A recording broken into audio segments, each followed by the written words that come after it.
Hello, Tashidele. And nice to see you. Nice to see you all. And so, first, do you have? We already received questions. So, but I think if you have some question, first, I will. Yes, you can ask me questions, and then I'll answer to these questions too.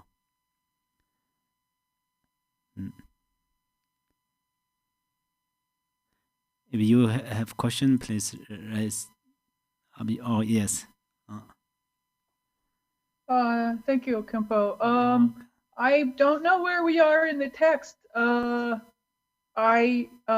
So I'm not sure if my question is appropriate for today. I've been reading through some of the text, and it talks in about meditation, and in one place, the path of meditation, about the concentration states and the immaterial states. And is this mainly for dealing with the stuff that's in the text, or like how to get training? How to get training about meditation? Yeah. Yes. Mainly because my practices already started to take to these states. I'm concerned about running into obstacles if I don't get formal training. Mm-hmm. And apparently, according to the jewel ornament, it's required to practice these states as part of the path to liberation. Yes, you can ask any kind of questions, of course. And the meditation, we should training meditation through mindfulness. Mindfulness is really helpful. If we are applying mindfulness, then we can solve many problems. We can provide the other emotions, and also we will less make mistakes through body, speech, and mind. And also our mind does not follow. Our minds do not follow thoughts, because we apply mindfulness. So mindfulness is very important. And then attentiveness. Attentiveness is a part of wisdom. So mindfulness means if we remember some kind of alcohol and cigarette, then this is mindfulness, but this is not attentiveness. But we think about, we be mindful on the impermanence or emptiness or three jewels or bodhicitta, and that means that we are applying attentiveness. So attentiveness and mindfulness are extremely important thing to training meditation. Thank you so much. Anyone? Oh yes, please.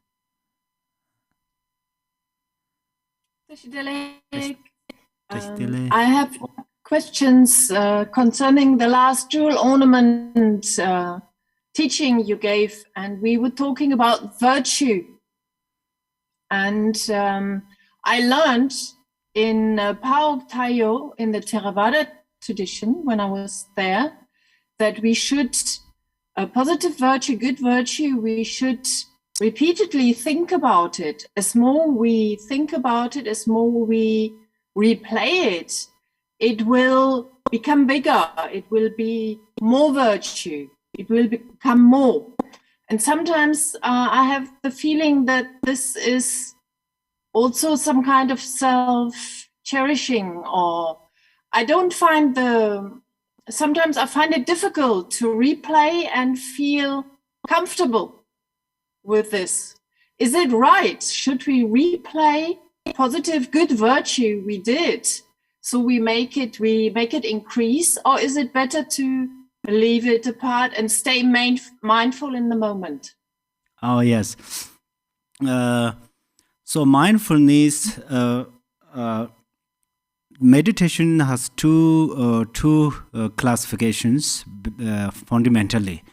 So mindfulness and then analytical meditation. So analytical meditation is very important. Actually, I will teach on there. I will explain in Tuesday on there during the teaching. And analytical meditation become meditation or not. It is depending mindfulness. But analytical meditation has two kind of levels. So one level is pretty easy, another level is pretty hard, but both related mindfulness. And then in the mundane activities, some mundane activities are virtuous, because Lord Jigten Sumgung, his teaching of Buddha's single intention, it says some mundane activities are dharma activity. This is very important to know. So, but if we, mundane activities transform into dharma or not, it is depending over loving kindness and bodhicitta, so on. But sometimes self-cherishing, self-love, this is very important. But how we should love ourselves, this is very important. For example, I should love to myself for the sake of my parents, for the sake of my Dharma friends, for the sake of all mother sentient beings. If we love ourselves through this way, this is a virtue. But if just we think, oh, I should love by myself, and then I don't care others, this is not authentic love. So we for example, I'm going to take medicine for my health for the sake of all mother sentient beings. Through this taking medicine, may all mother sentient beings, they recovered from illness of afflictive emotions, so forth. So we motivate like that, we think like that, we generate kind of this motivation. Then in the mundane activities also can transform into virtue. But we have to make clear, some mundane activities are not virtue because it's related egoistic mind, self-grasping, and it's related, completely related afflictive emotions. Then these mundane activities are for sure not a virtue. So, but we don't think all mundane activities are not virtue or they are non-virtues. That is a little misunderstanding. So, however, it's depending oneself. When I meditate, at that time, if I generate bodhicitta, and also I meditate on samadhi as well as emptiness, so forth, of course, they are virtues. But if I take lunch and dinner and breakfast, and at that time I offer before I eat their food, I offer, or after I eat them and I dedicate for others, then these food eating and all of these are also transformed into virtue. Yeah. So if my answer does not clear, please let me know again. Okay. Yes. Very, very good. But also, is it good to repeatedly think of a virtuous action oneself did? Would that increase the virtue? Oh, yes. Yeah, okay. Absolutely.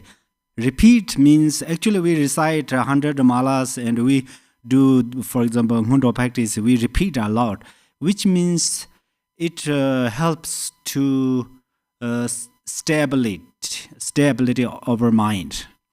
Repeat means repeat has more virtue or not repeat has more virtue when we are practice. This is a question actually, but it has answer. The answer is that we recite Mani Mantara 100 beans of mala. At that time, focus on Avalokita Shara or compassionately recite, then it has a great benefit. So repeat are very important.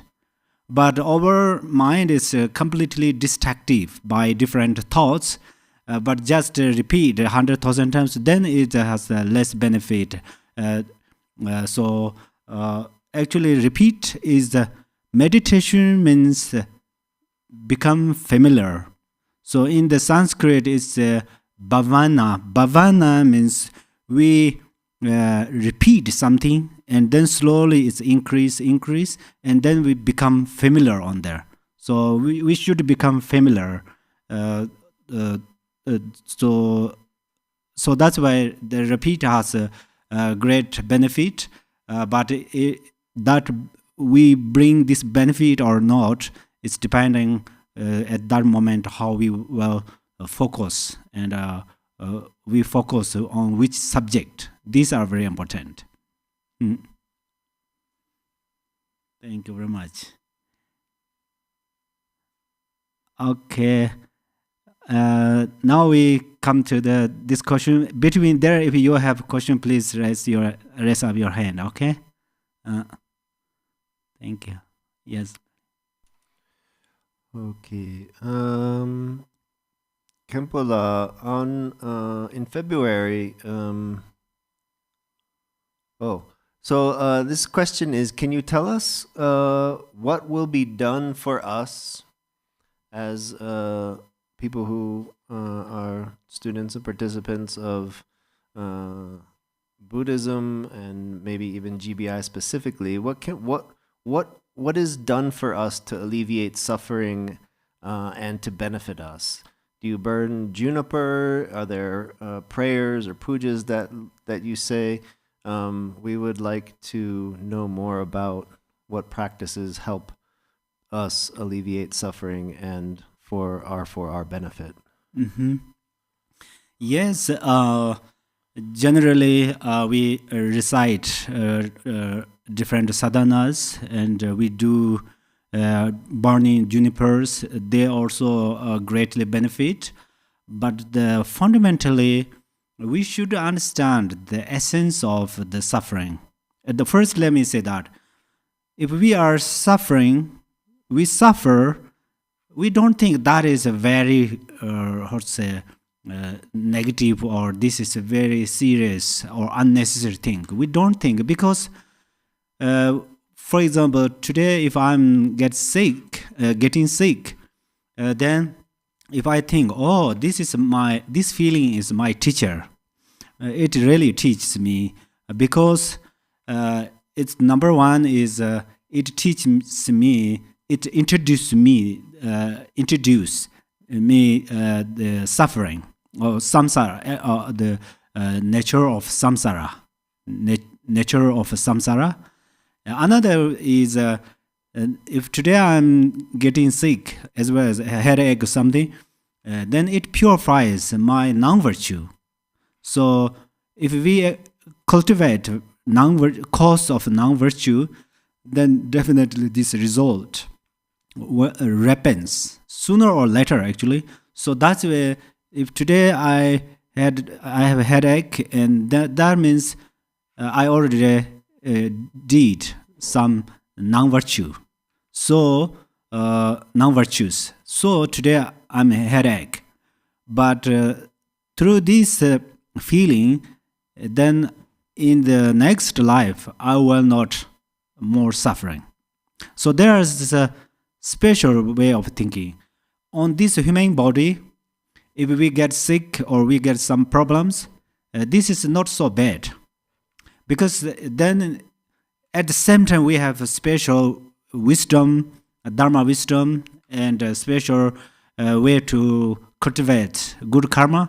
That's why we can purify these non-virtues in this life. And then in the next life or in the lower realms will not repent this result because it's already repent. So this is it has a big difference. It's like if you are in the very good country, then if you are sick, you have very good hospitals, very good medicines. Yeah? And if you have the same illness, but if you are very, I could say, in a not good country or not good area, if you got that same disease, you have more suffering, more problems. Similarly, in this human body, within this human body, if we get sick or something, then it purifies lots of non-virtues. If then that illness occurs in the lower realms, have more suffering because there are no way to purify these non-virtues and so forth. So that's why we don't think only this is a very bad situation. But anyhow, the best thing is try to understand the essence of suffering. Essence of suffering is emptiness. So this is very important.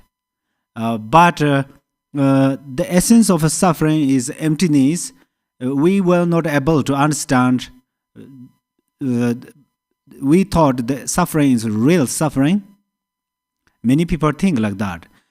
And then this is also very true to them. Someone have lots of facing problems. That is true to them. But from our side, we should help them through our compassion.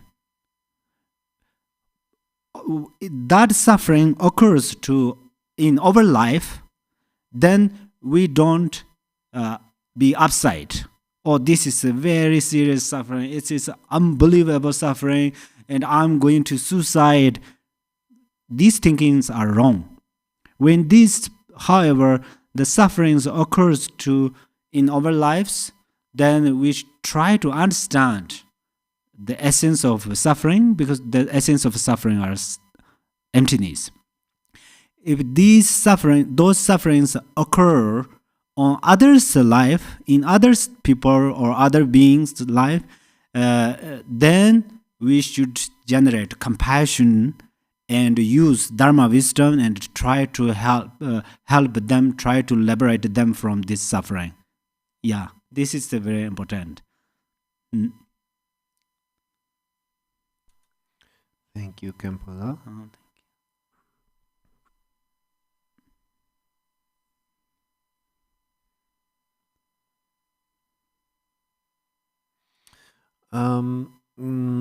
Khenpo, I'm very pleased to tell you that I've been following Rinpoche's teachings for a while ago, and I found them very helpful for my practice. However, I've been learning about Tummo and 6 yogas of Naropa, and I have a special attraction towards Vajrayogini. And despite my birth in Nepal, though, I have never been able to receive teachings on Vajrayogini. And I would be grateful to you if you could provide me any resources on teachings and empowerment for Vajrayogini. Yeah, I think you will get easily Vajrayogini empowerment and teachings of Vajrayogini, because these days many spiritual masters in different countries and different places, and also you will get these empowerments and teachings, and also you have enthusiasm to practice Vajrayogini. That means you have a great karmic connection with Vajrayogini.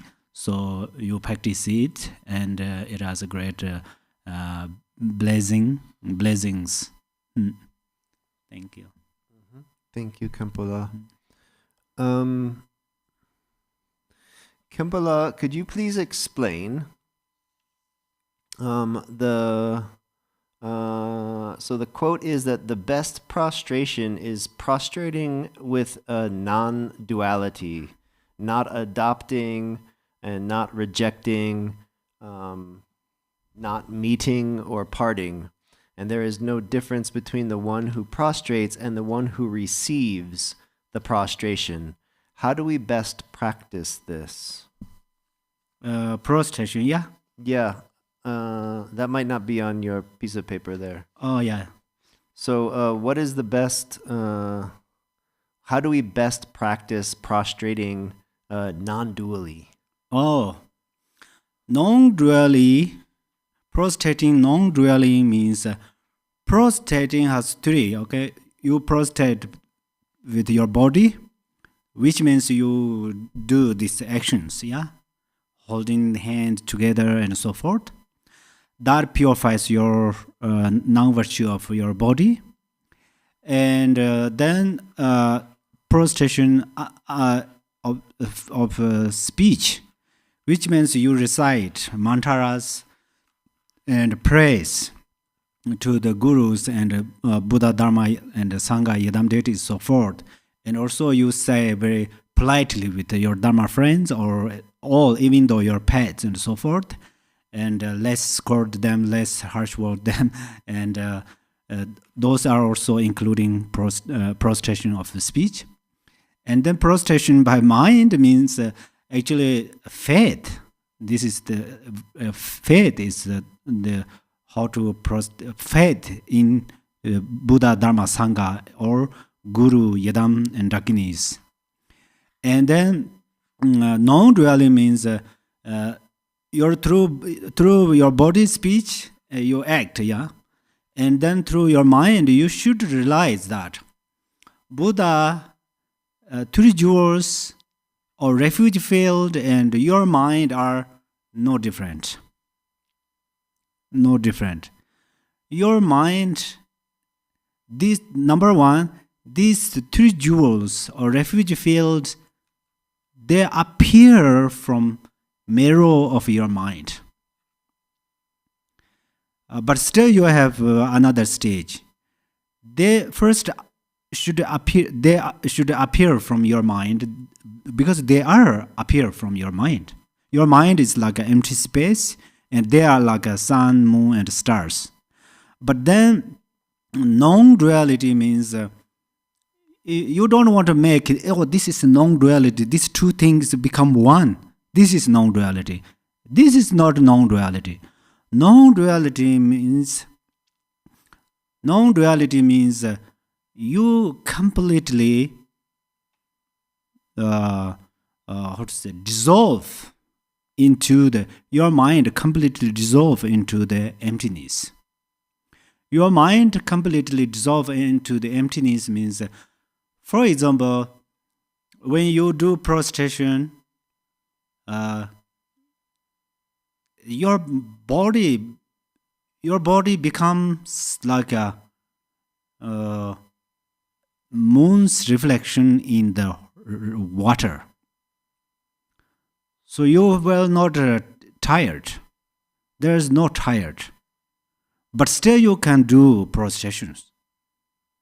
So when we meditate and sit and then look at our body, for example, stay in 2 hours, first it starts to hurt the shoulders or thighs and knees, so forth, but then start to watch one's body through the realization of emptiness. This body is completely become like just a space. When we feel that at that moment, then we the hurts and pain, they all disappear. We don't know where they gone. So, however, first you more think this body is not truly exist. First you connect, you come through this way, and then progress that, and they just appear, but it is like a moon's reflection, yeah, in the river or water. But then you progress, then you have not particularly think, you don't want to reflect on there, it spontaneously comes. But still you don't, right now probably you have that feeling. If we meditate non-duality, we will stop the prostration. If we do prostration, then we cannot visualize non-duality. It's like a little opposite. We feel that. It's first time we feel like that. But then progress, slowly progress, improve. Then you can do prostration 100,000 times, but still you can arise your non-duality in your mind. If you do that, then you are not tired, and so yeah. Then now I can see a kind of some part of that, and then the real things you should experience by yourself. That's where how many I bring, how many vocabularies, it cannot explain 100%. The reason, this is nature.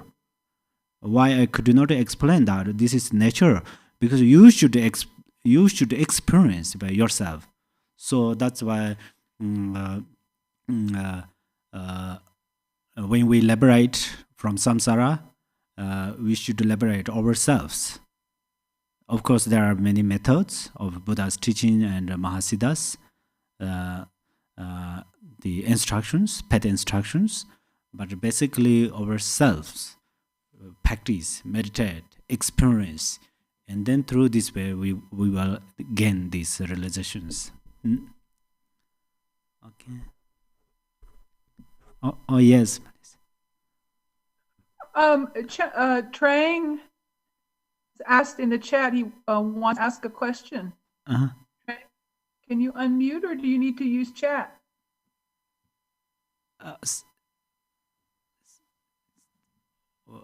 Can you repeat?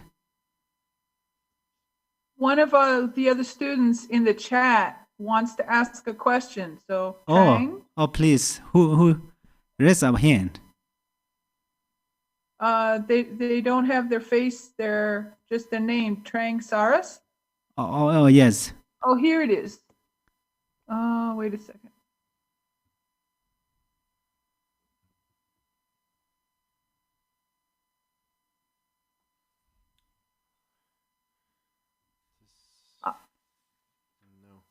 Oh yeah. Oh no. Sorry, it looks like they're repeating a chat that someone said about the Vajra Yogini retreat. Oh, here we go. Here's the question. Mm-hmm. I have a lot of thinking in my mind. Accidentally, I read information that if you have any period of thinking, don't dismiss it out of your head or judge it. And you need to observe first. But do not overthink or analyze any face about it. Should I follow this instruction? Oh. So there are two ways, okay? The two ways. Actually, we are going to practice gradually, because it's instantaneously. It's quite hard to become enlightened instantaneously, because So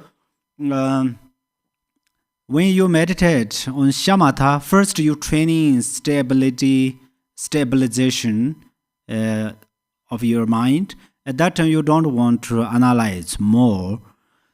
But if you are only focus single-pointedly on one subject, you will not apply vipassana.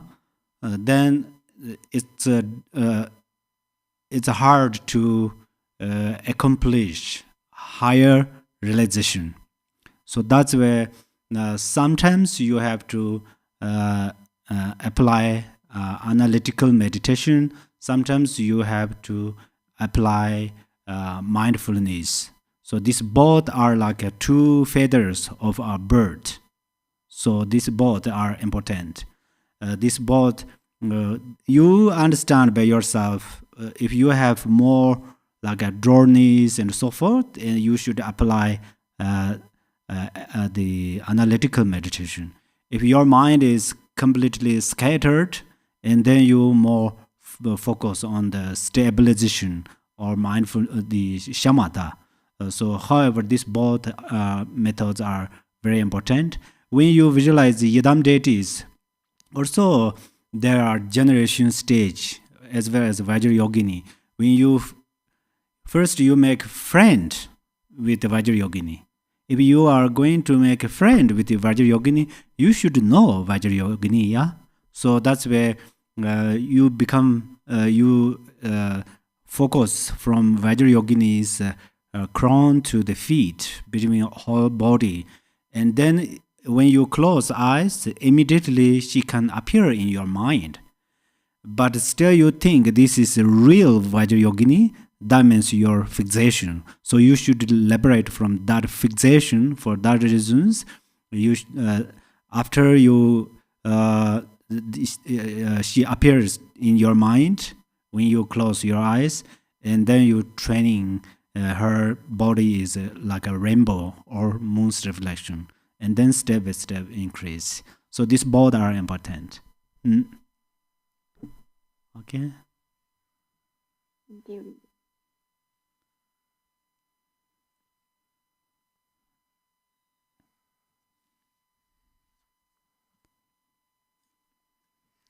Okay, Khenpo, we'll go to another one of these questions.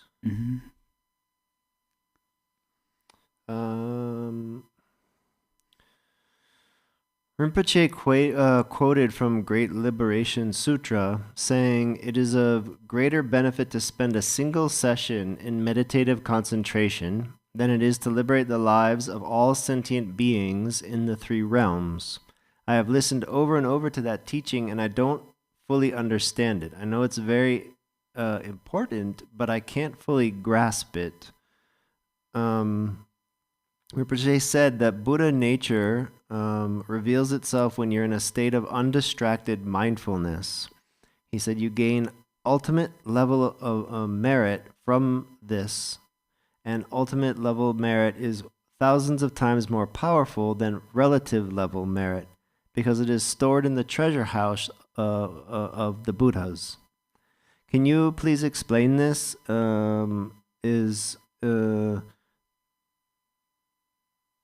Is on the ultimate level, is it non-duality on the ultimate level, and that there is no grasping at self and others?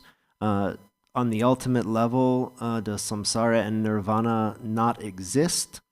I am trying to understand something. I'm trying to understand what is ultimate level with my relative mind. Yes, it's. Oh yeah, thank you. So that now first in Tibetan called something, or then in Sanskrit is samadhi, and so samadhi that means you really do something with your mind, not only from physical activities. So physically, the activities, if you don't apply your mind training, only you do through your speech and body, these virtues are impermanent. So these virtues have result, and this result will occur, but then after occurred these results, then these virtues gone means that's all. Then it cannot fruition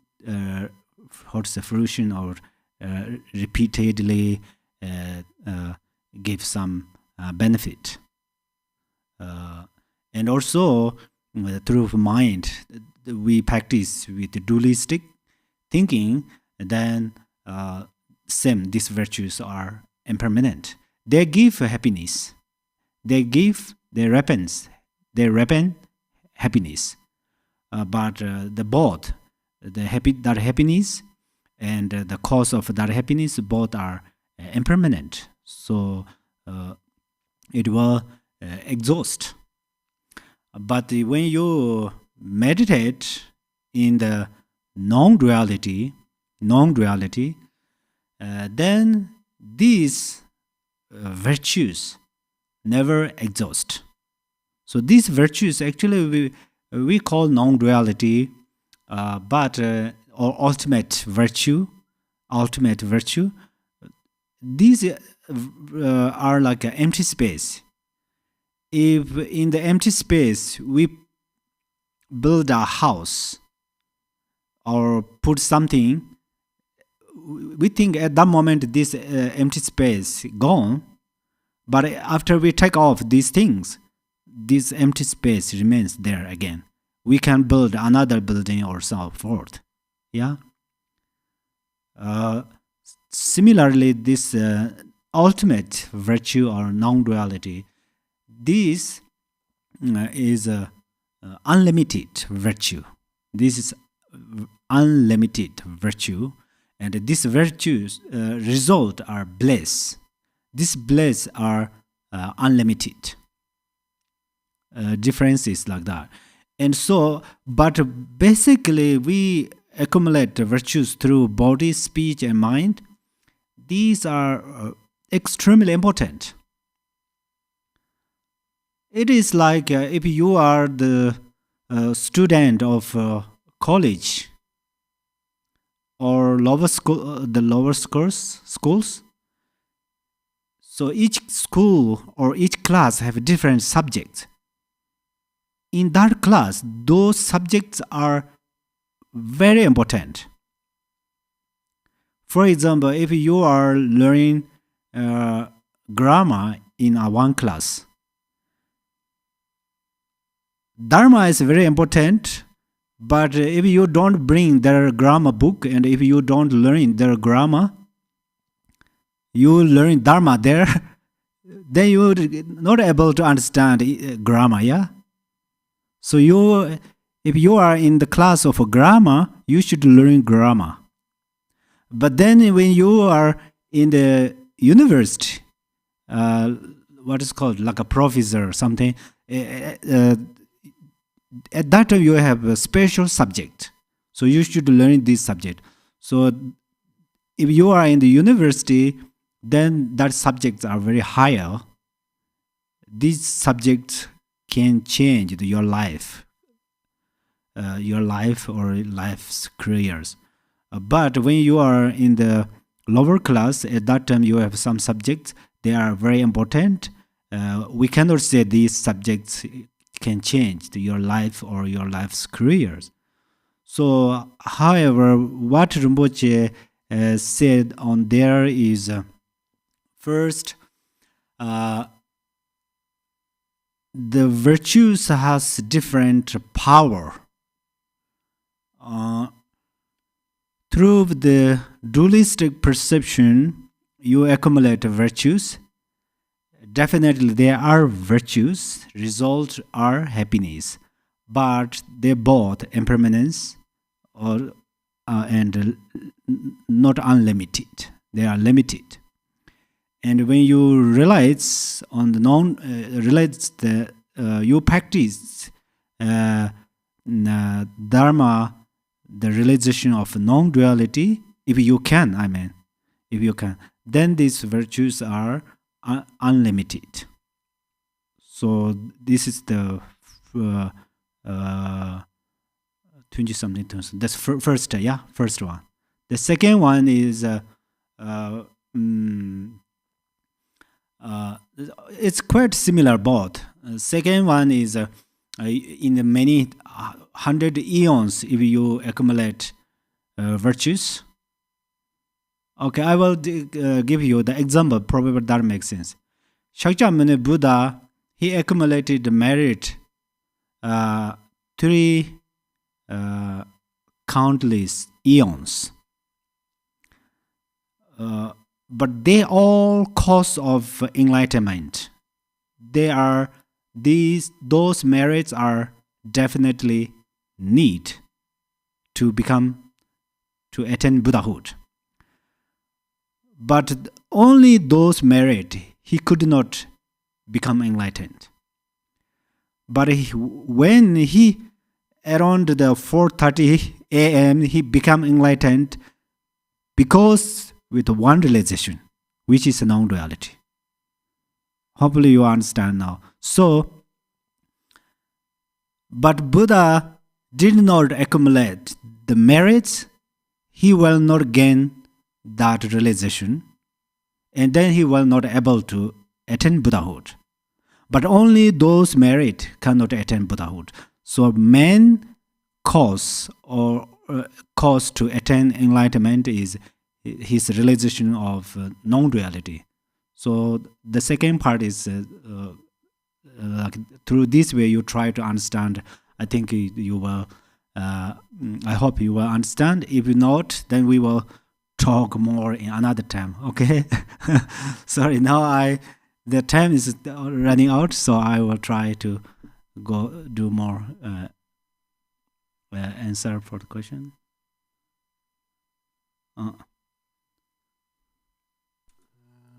Okay, let's see what we can actually. There's one that just came in today.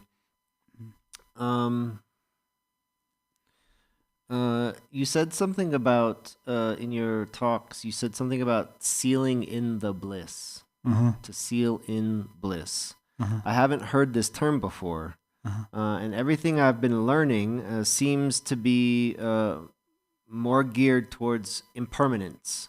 And sealing something in seems very permanent to me.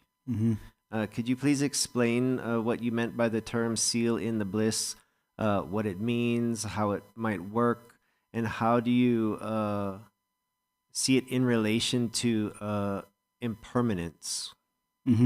You are right. That exactly what you feel that I said. So the emptiness, for example, you have a bliss, you arise bliss, and then if you seal it with emptiness, that means permanent. Actually, we in the Madhyamaka text sometimes we call great permanent.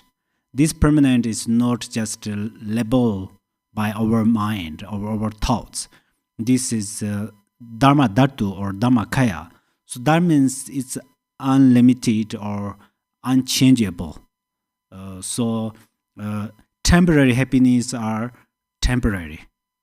But bliss, union with emptiness, and then this bliss remains with you until enlightened, become Buddhahood. After you become Buddhahood, still it remains to you. So that means one object. I don't mean one object remains with you. That means you are that. Your nature is that. Your mind's nature is union of bliss and emptiness, and this is unchangeable. This is not impermanent. Yes. All right, one more quick question from the live Zoom here. It says, are the great spiritual teachings really advocating that we fight evil because we are on the side of light and the side of peace? So should we fight evil? Shall we fight evil? Yeah, do the teachings tell us to fight evil because we are on the side of good, so to speak? Yes, we should fight. Definitely fight. our Dharma wisdom is a great weapon.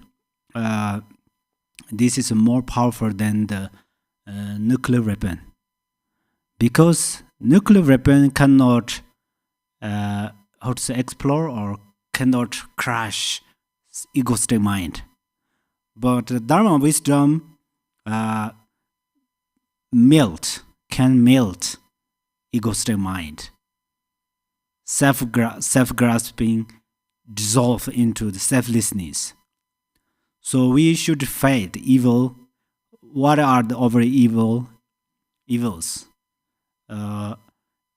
Afflictive emotions, obscurations, and cognitive obscurations. So we should fight. But fight means when we fight, everybody know using the generally how to fight. But in the Dharma term, how to fight is through compassion, bodhicitta. Using compassion, bodhicitta. But the principal weapon is paramodule wisdom. And enemies are afflictive emotions and self-graspings and obscurations, ignorance. That's why we should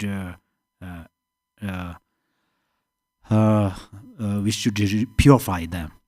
We should purify them. So when we have we meditate a little bit on selflessness, and then we have less suffering. Yeah. So right now, actually, this is a degenerate time. So there are lots of suffering. We are in the ocean of suffering, but our paramodule wisdom always appear in our mind. So if we apply our paramodule wisdom, and first we can understand those afflictive emotions. Second, we start to reduce them. Third, we can purify them. And then finally, then we are become Dharmakaya. So then there is no suffering. So then there's no enemies and so forth. So yeah, I think that's.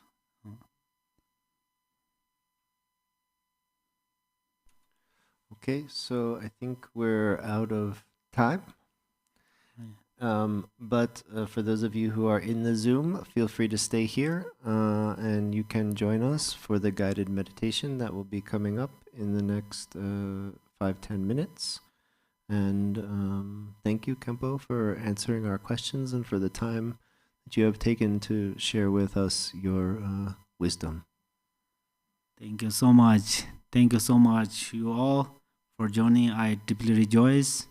Thank you. Thank you.